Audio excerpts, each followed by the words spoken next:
The day her sister was chosen instead of her at 16. A Lakota chief chose her at 40. The pipe had gone cold in my hands before I noticed. I don't know how long I'd been sitting there holding it, the bowl gone dark, the fire in the pit burned down to orange coals that didn't give much heat.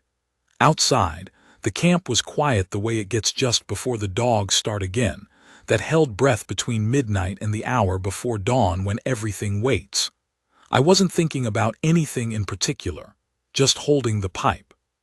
Feeling the weight of it, the smoothness of the stem where my father's hands and his father's hands had worn the wood to something closer to bone than bark. I do that sometimes, sit in the dark and hold a thing that has been held before me. Chaitan, my second, he worries about it. I can tell by the way he looks at me when I come out in the morning with shadows under my eyes. He thinks I carry something too heavy.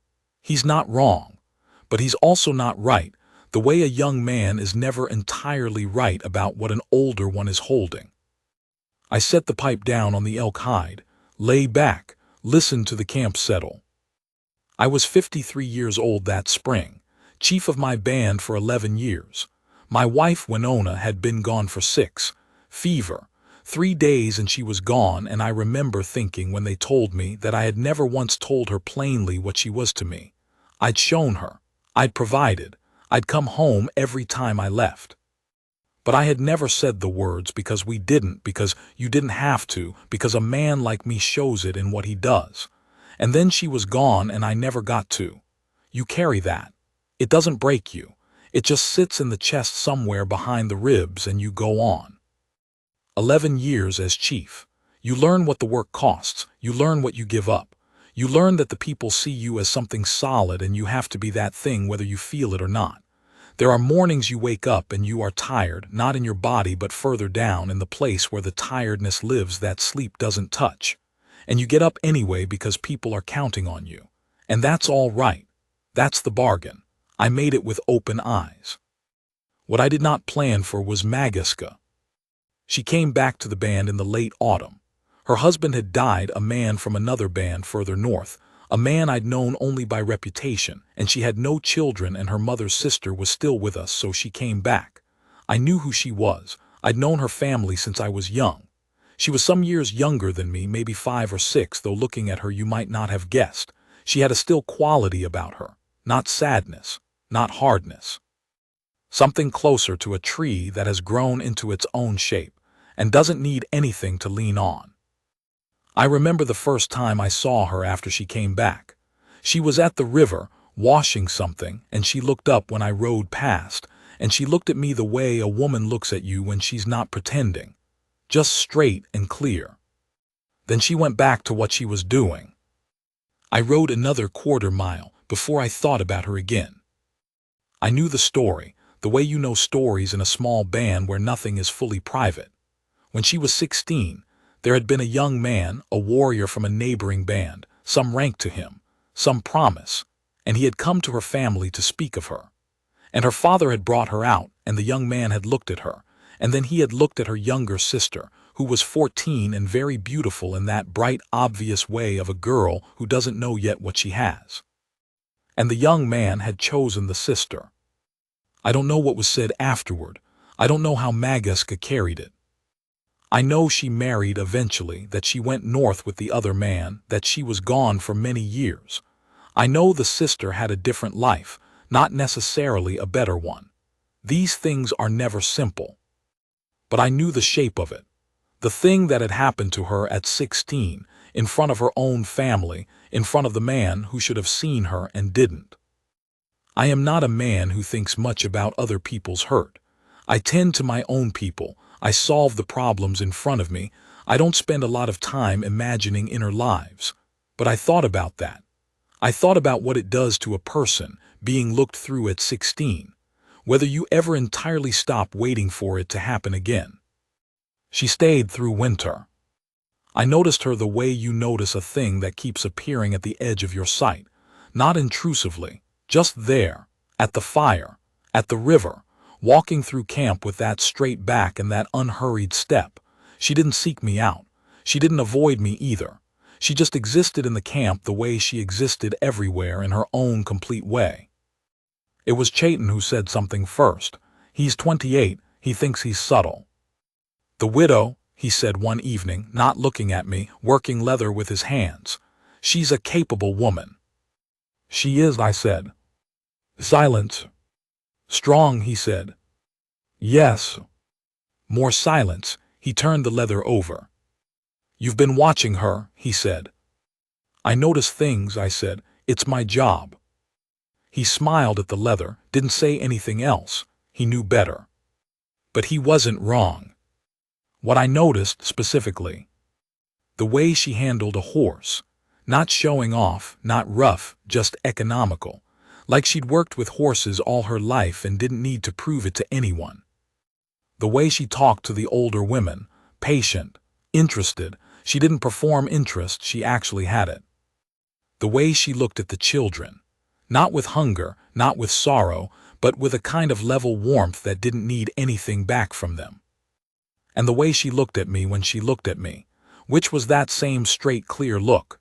No angling, no performance, just, I see you there. It sounds like a small thing. It didn't feel like a small thing. The first time we talked, I mean really talked, was in late winter. One of the horses had gotten loose in the night and made it into the deep brush east of camp, and I went myself in the cold before sunrise because the young men were tired and I was already awake, and sometimes you just go yourself. She was there. Same reason, one of her aunt's horses had followed mine out, apparently. We were in the brush in the gray pre-dawn looking for two horses, and there is something about that particular kind of cold and that particular quality of light that makes pretense feel stupid. You're up early, I said. So are you, she said. Her breath showed in the air. She was wearing a heavy blanket over her shoulders and her hair was loose, not yet braided, and she was walking slowly through the brush looking for tracks the way someone looks who knows how to look. There, she said, pointing. She was right. We found them together, got the ropes on them, started back. The light was coming up pink through the bare trees.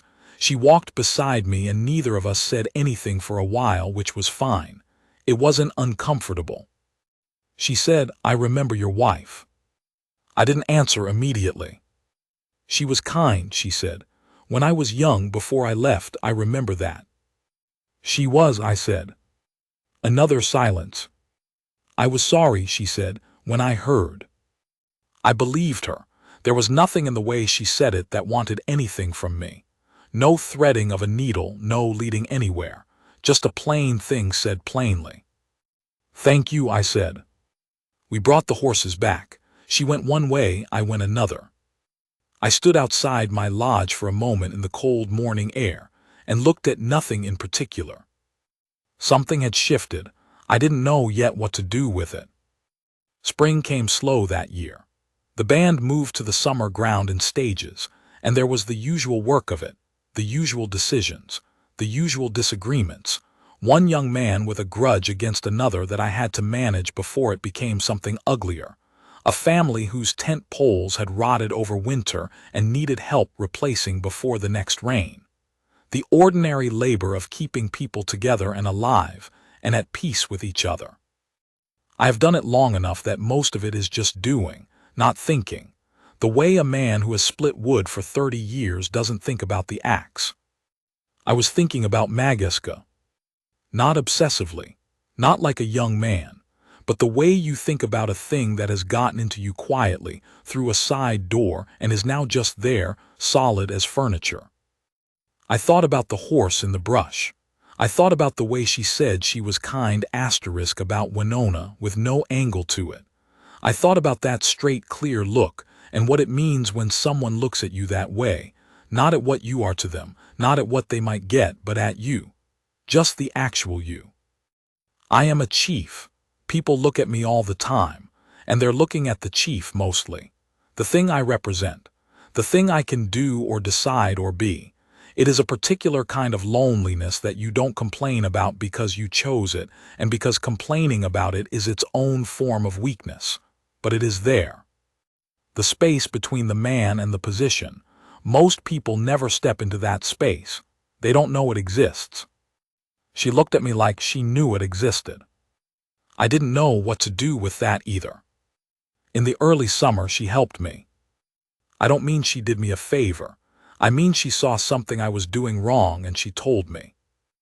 There was a decision I was weighing about grazing land, about where to take the band for the late season, competing considerations, old loyalties that pulled in different directions. I had been sitting with it for weeks and I was going in circles, which almost never happens to me, and I knew why. Because the right answer was going to cost something, was going to require me to disappoint someone I had kept faith with for a long time, and I was slow-footing around it. I don't know how she knew. I hadn't talked about it. But she came to me one afternoon, not seeking me out exactly, but placing herself where I was, and she said, with that economy she had, "You already know what to do." I looked at her. "You've known for weeks," she said. "You're just hoping something will change so you don't have to do it." It was the most direct anyone had been with me in years, maybe longer. "You might be wrong," I said. "I might be," she said. "But I don't think so." She wasn't wrong. I made the decision the next morning. It cost what I knew it would cost. The man I disappointed took it hard, and then he took it better, and then it was done and the right thing was settled and the weight lifted. The way weight lifts when you stop carrying something you should have put down. I thought, who is this woman who speaks to a chief that way? And then, who is this woman who speaks to me that way? I went to her. Not formally, not with ceremony, not with any of the weight that my position could have given it. I just went to where she was in the evening at her aunt's fire, and I sat down nearby, and after a while her aunt found a reason to be somewhere else, the way aunts do, and we were sitting there in the warm evening with the fire between us. "I want to know you," I said. She looked at me across the fire. "You already know me some," she said. "I want to know you more." A silence. She looked at the fire, not away from it, not fidgeting, thinking. She was a person who thought before she spoke, which I respected. "Why?" she said. It was a real question, not coy, not modest. She actually wanted to know. "Because you're straight," I said. "Because you don't angle at things. Because when I made that mistake last month you told me, and you weren't wrong and nobody else did. Because you look at me like a man, not a chief." She was quiet for a moment. "I've been looked through before," she said, "when I was young." "I know," I said, "the story." Her eyes came up to mine. Something moved in them that wasn't quite pain and wasn't quite surprise, more like the look of someone checking whether a thing is solid before they step on it. "And you still came," she said. "Yes," I said. Another silence. The fire moved. Somewhere across camp a child shouted and was answered by a mother's voice. "All right," she said. "All right." 2 words. I've been given longer declarations and felt less. Because it was her, and I knew by then what it cost her to say something simple and trusting after what her life had taught her, and the fact that she said it anyway, plainly, without dressing it up or protecting herself behind ceremony, that was the thing. That was all of it. We were not young. We did not behave like young people. We talked. We spent evenings near each other and worked mornings near each other, and I learned the particular way she moved through the world, with attention, with patience, without waste. She liked silence. She liked good work done well. She had a dry wit that she deployed quietly, with a small turn at the corner of her mouth, the kind of humor that doesn't need an audience. I am not a man who laughs easily. I laughed at that corner of the mouth thing. By late summer it was understood in the camp, the way things become understood. Nobody made much of it. Chayton said nothing, which meant he was satisfied. Her aunt looked at me sometimes with an expression I could only describe as relief, which I tried not to read too much into. The moment I am telling you about happened in the early fall. We had been out from camp, not far, a ride together along the ridge I've ridden my whole life, the one that looks east over the flat country with the sky enormous above it. We'd been sitting on the horses at the top for a while, looking out. The light was that particular fall light, late-day gold that makes everything look like it's glowing from inside. She had her horse a half-length back from mine and a little to the side, and I could feel her there without looking. We hadn't been talking. We didn't need to. Then she moved her horse up beside mine, close enough that our knees were almost touching, and she looked at me the way she always looked at me, straight and clear and without performance, and she said, "I used to think I was the kind of woman a man looked past." I turned to look at her.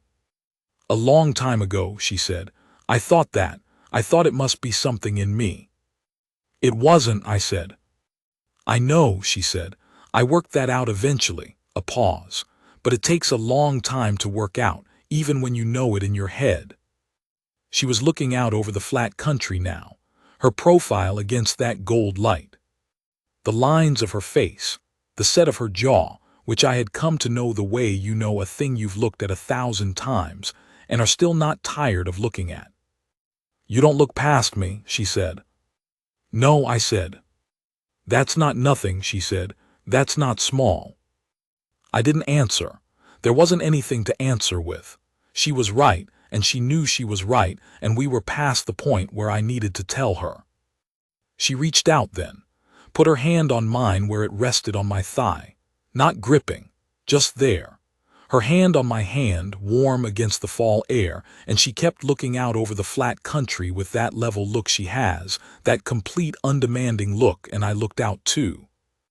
The sky was vast. The flat land went out forever. The horses stood still. I turned my hand over under hers and held it. That's what I remember when I think about that fall. Not the ceremony, not the words, of which there were not many. That moment on the ridge, the gold light, her hand in mine, the land going out, neither of us needing to say what it was. She was 40 years old. She had been looked past and gone north and buried a husband and come home again. She had built herself back into something whole and complete on her own terms, without bitterness, without smallness, without performing anything for anyone. And she had looked at me, a man past 50, a chief who was tired in the deep place sleep doesn't touch, a man who hadn't been looked at as a man in a very long time, and she had said, "All right." I have been chief for 11 years. I have made decisions that saved people and decisions I still question in the night. I have held this band together through hard winters and bad years and the kind of losses that come with living. I know what I am. She knows too, that's the thing. She knows what I am, and she chose it anyway, chose me, not the position, not the protection, me. That's what I'm trying to tell you about. The pipe is warm in my hands now. The fire has come back. Outside the camp is waking up. I can hear it starting, the soft sounds of morning, horses and water and someone's low voice. Magaska is still asleep in there, her breath even, one hand curled under her cheek. In a few minutes I'll have to go be the chief. Decisions waiting, people counting on me. But right now I'm sitting here in the gray pre-dawn with the pipe my grandfather's grandfather held, and the camp waking outside, and the woman who chose me asleep behind me. And there is no place I have ever felt more like myself.